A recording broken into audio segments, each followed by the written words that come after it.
The Bharat Shakti exercise at Pokhran, Prime Minister Modi was just a few hours ago in Rajasthan, and he was a part of the Bharat Shakti exercise in Pokhran, wherein he witnessed the exercise which was meant to showcase the prowess of indigenously manufactured defence equipment across the three services. The integrated tri-service firepower and maneuver exercise lasted around 50 minutes, visuals of which you can see on your screens. While over there, Prime Minister Modi said that the roar of the aircraft mid-air, valour displayed on the ground during the Bharat Shakti exercise is the call of a new India.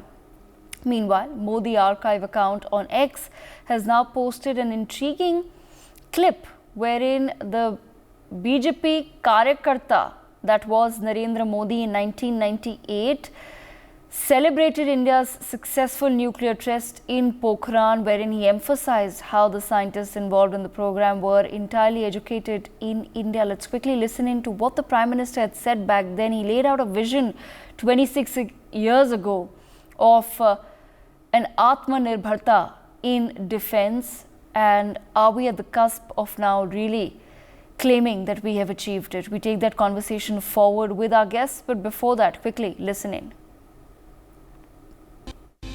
જે અણુ વિસ્ફોટના કારણે દુનિયા બદલી ગઈ છે એ આખો એક કાર્યક્રમ 100% સ્વદેશી છે. એટલું જ નહીં, જે બે વૈજ્ઞાનિકોના નામ આની સાથે જોડાયેલા છે, પણ વૈજ્ઞાનિક હિન્દુસ્તાનની બહાર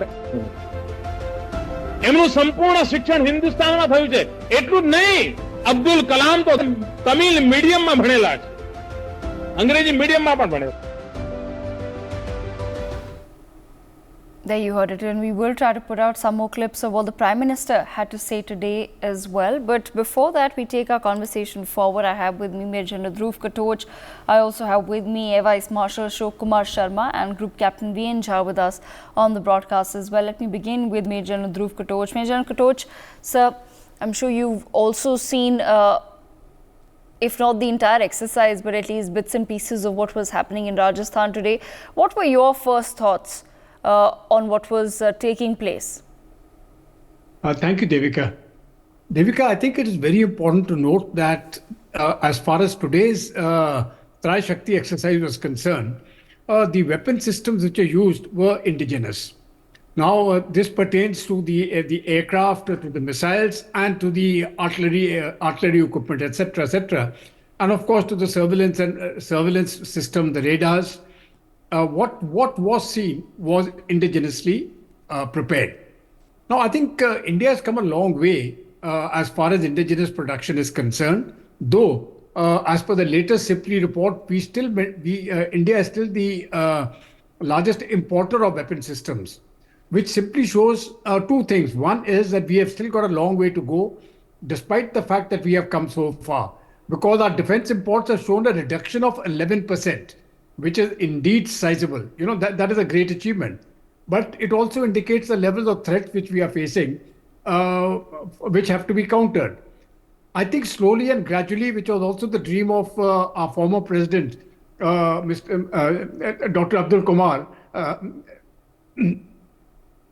that, you know, India will become Atmanirbhar as far as defense is concerned, at least up to 70%. No country achieves 100% self-sustenance as far as defense equipment is concerned, and that goes for superpowers like the United States or for emerging powers like China and Russia. So it is across the board, but we are actually inching close to the 70% mark, and once we reach there, I think it will be very creditable. The second point I wish to give is that as far as our DRDO and our other scientists are concerned in ISRO and elsewhere, all of them have, or practically, I think everybody has received their education from Indian schools and Indian universities. Now, out there, I think we have achieved what we call Atmanirbharta as far as talent is concerned. Now, we have to take that forward. While a great deal has been done in producing our own indigenous weapon systems, we still have got a long way to go. The government is cognizant of it. The Prime Minister and Defense Minister know about it, which is why they are pushing this. You know, the political thrust is very, very evident in what is being done in India. And I think this will pay very good dividends in the years to come. Right, Devika. absolutely. Sir, I'll come to you in just a moment. Group Captain B.N. Jha, your first thoughts as well, sir, on what was happening in Rajasthan today. Well, very good afternoon, Devika, and to all your viewers. You have taken us to the long back days. This exercise at Pokhran used to be annual exercise for Indian Air Force, and this is a time when all sorts of weapons are both new and old that we had. We used to try it out onto the actual operations that it was there. And this time, as General Katuz was pointing out, it is going to be the demonstration of those weapons which are indigenous. Uh, India has come a long way in indigenization because there was a need of a very strong willpower of the polity of India, political clout of India to go indigenous. And fortunately for India, the present government had that willpower and it has gone for that self-reliance. And now we are seeing the various type of armament, equipment, ammunitions, which are being produced indigenously. And we are glad that for all three wings, Army, Navy, and Air Force, in the last about 8 years or so, numerous, I repeat, numerous indigenous design development, either indigenizations or Make in India, Made in India, all these things have happened. And for the Indian Air Force, I can tell you there are numerous many that can talk of today. From aircraft, today we have got many missiles, many ammunitions, many ammos, which can be fired today. You know, like you can talk of Pralay, you can talk of quick reaction surface to air missile, Rudram, Shaurya also have been fired. There's a series of missiles, including the smart missile that we are talking of, that which has got the torpedo at the payload of it, and that can be fired 350 kilometers short of any naval submerged target. Torpedo had a range of 25 kilometers. That was the limitation. Today, Indian Air Force, Indian Armed Forces has got this smart missile which can be fired 350 kilometers away from the submerged target. That could be submarine or anything else. So we have come a reasonably long way, but as he has mentioned, we are still huge importers of the weapon. These indigenization and Make in India will not happen overnight. And when we are talking of 6 years, 7 years is just overnight. But yet in this overnight, we have gone in the army. We have got the tanks. We have got the Howitzer, we have got light ammunitions, we have got various type of assault guns, which is now made or Make in India.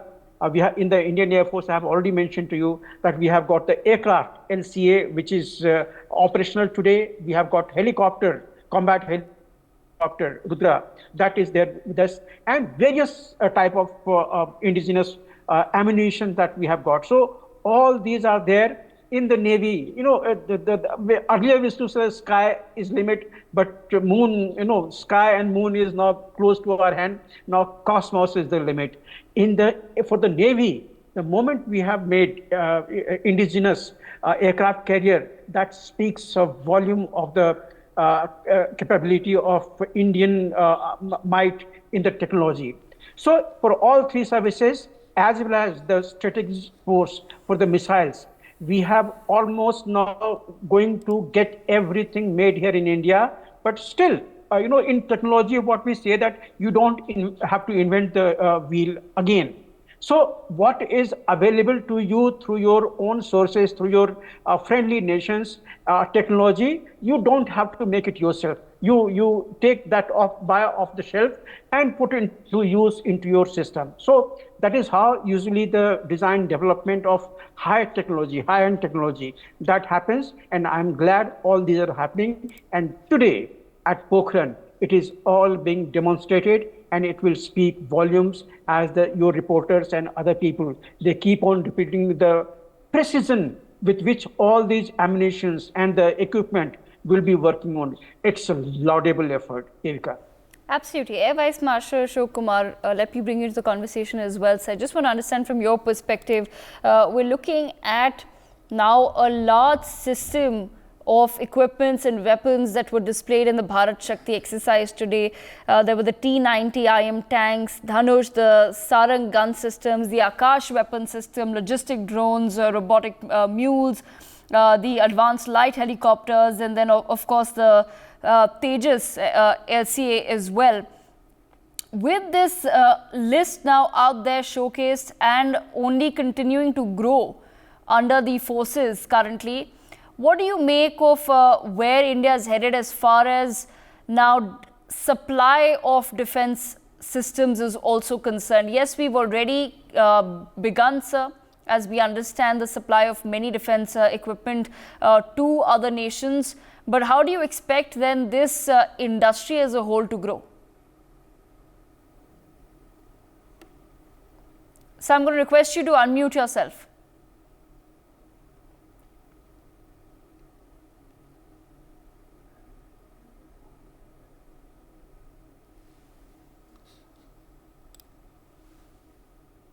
Can't hear him. Okay, we will just... Yeah, technology at a grassroots level still has to really cope up. Absolutely. No, we can hear you now, sir. We can hear you now. Yeah. First of all, good evening to everyone, all the senior panelists, and thanks to NewsX to invite me to join in. And I definitely really agree with what our senior panelist, Group Captain B.N. Jha has said, that technology is taking its shape and going in leaps and bounds in India, especially in the defense sector. And with the private player coming in, we can see that the future is very, very bright, especially with the government support. It would not have happened. And as he is rightly brought out, that we shall not try to reinvent the wheel. We shall be picking up the crucial things which are available across the globe in open market and make use of in our technology, mesh them up into our system, and try to make things which are immediately available for the operational purposes, rather than having a gestation period of 10 years, 15 years, and by then the thrust of the government and other industry is lost out. It's better that we have things which are available for immediate thing, and we thereafter the R&D can go on side by side.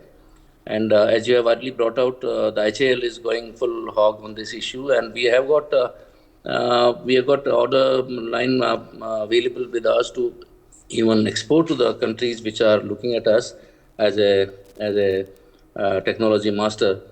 And definitely the future is quite bright as far as I see this thing from here, especially with this particular dispensation which is available in the political scenario today in India. We are very, very hopeful that things are going to really go from here to much, much higher standards. Absolutely. The same question to you, Major Dhruv Katoch as well. When we talk about the sort of weapons we're looking at developing in India today, of course, it adds to our own defense prowess. But at the same time, where do you feel that the industry as a whole in terms of exporting these systems to other nations is concerned? Where do you feel that really is going to go as far as the future is concerned? Devika, for a very long time, India was importing weapons and we didn't really build up our defense industrial base. Now, there are many reasons for that. I won't go into it. But the point is we have started that system now. Besides upper end technology, unless you have your base is correct, where a whole lot of startups are coming up now, the SME sector, etc., it's all coming up now, the medium and small scale sectors. Now, with that coming up, your defense base gets the requisite amount of power which is required to make India into a defense industrial country, where you can actually manufacture weapons. So this is one reform which has been carried out. The second one which has been carried out is that the private sector has been brought in. So now when we are even talking about the artillery guns, you are finding the Tata Systems and Larsen and Toubro, etc. They are actually involved in the production of guns, or even in the Sarang system, in the upgradation of guns. So the private sector has come in. And the third reform which has started, for a very long time, India said because we are a peace-loving nation, because we belong to Gandhi and all that business, we will not export weapons. Now, that didn't prevent those countries who needed those weapons from buying it from other sources. It only held back your own defense industrial base. Now, those lacunae are over.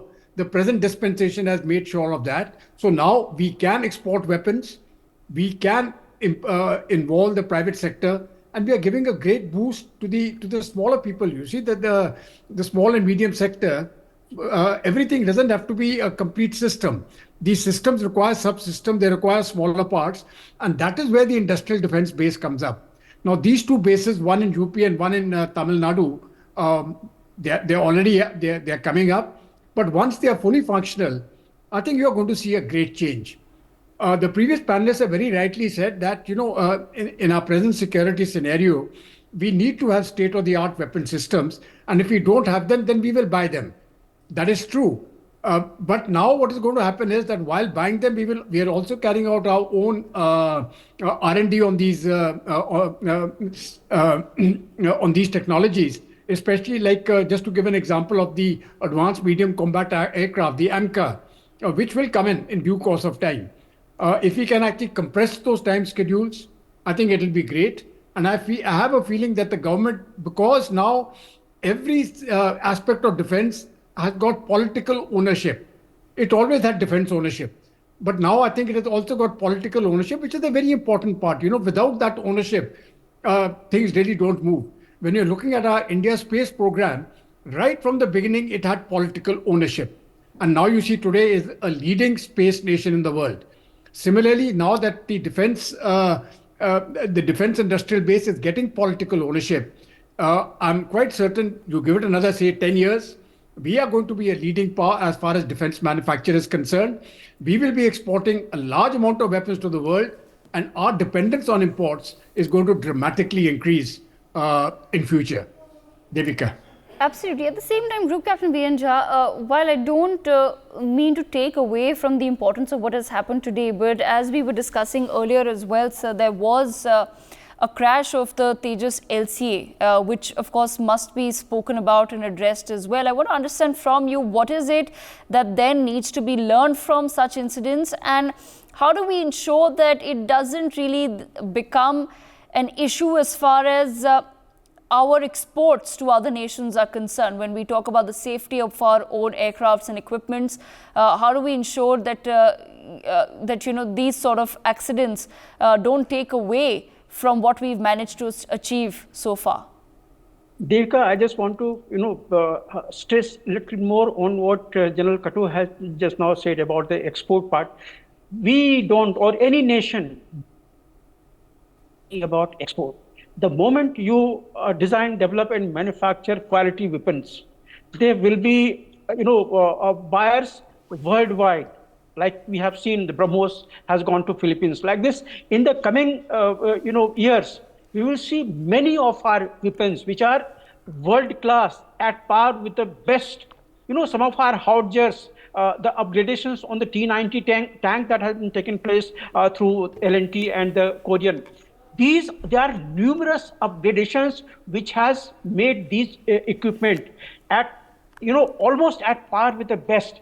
Like LCA, I was part of development, our indigenous development subsystem, and I know it is absolutely safe aircraft. But then any machine is liable to fail. And aviation equipment is something, especially a single engine aircraft, they are liable to, engine can fail, engine can wind up, there could be bird heat, there could something go wrong, a control system may go wrong, and the worst of all, or rather the best of all, what we were feeling the proud about it is, LCA is fly-by-wire aircraft. Herein, you can make the aircraft highly unstable in some conditions. So the man behind the machine also will have to cope up with the system, with the technology that aircraft has got. So there could be technical failure, there could be human error, all those components could be there, and only court of inquiry will tell us what was really the cause for this sole aircraft accident in the last, say, about 24 years that aircraft has been flying, mostly in the R&D phase and now in the operational phase. So any aircraft will have accident at times for whatever reason. And when I say that it is a very safe aircraft, we calculate the accident proneness of an aircraft per 10,000 years, per 10,000 hours of the operational flying, or per lakh hours of operational flying. This aircraft had just come into the operational flying, just about 2.5 squadrons, or third squadron is now in the formation. So it is going on. So aircraft-wise, we know the safety standard of this aircraft is impeccable throughout the entire R&D, the design and development and the operationalization of the aircraft. Not a single accident has taken place. So that much safe this aircraft is there. But then again, I say it, best of the aircraft, you can have accidents. We have got the Rafale with us, have got Mirage, Su-30. All these are, very high standard of the safe aircraft, but still accidents do happen. So let us accept in that stride, accidents will happen, and LCA is a single engine aircraft. Again, I tell you that the engine failures are known. It could be for any reason, including the bird heat. It could happen. So we will come to know about what were the cause of this particular sole Tejas aircraft accident in the due course of time, after the court of inquiry gives us some preliminary finding and thereafter. So that is apart. But today, when we are talking of this operational and the demonstration of indigenous weapons, all weapons across the board, I told you, whether it is the army equipment, indigenous, General Katoz was telling you about the tank we have got, howitzers we have got, the assault rifles we have got, various type of missiles, short range and medium range missiles that we have got. The naval, of course, demonstration is not here in this exercise, but aircraft, both Tejas and the ALH, Advanced Combat Aircraft, LCH, that will be showing us Rudra, that will be showing us their firepower demonstrations with entirely indigenous gamut of weapons, and it is a very high capable aircraft, very high capability in the operational combat prowess. So we are going to see all these days in the next few days when all these demonstrations of the firepower happens. Devika. Absolutely. Let me bring in Air Vice Marshal Ashok Kumar as well into the conversation. So I'd just like to understand from you as well, it's quite interesting also. We played out a clip in the beginning of the show wherein you could hear a young Narendra Modi, who was a Karyakarta for the BJP in 1998, talking about the Pokhran tests. And today he stands from the same ground where he's lauding our defense Atmanirbharta. How do you feel the vision has come into action? Do you feel that this is something that perhaps could have been achieved earlier, but somewhere it was a leadership or a vision that was lacking? Before I express my views on that, just a sad sort of update. We just crashed one Tejas in Jaisalmer just now. Sir. The pilot is safe.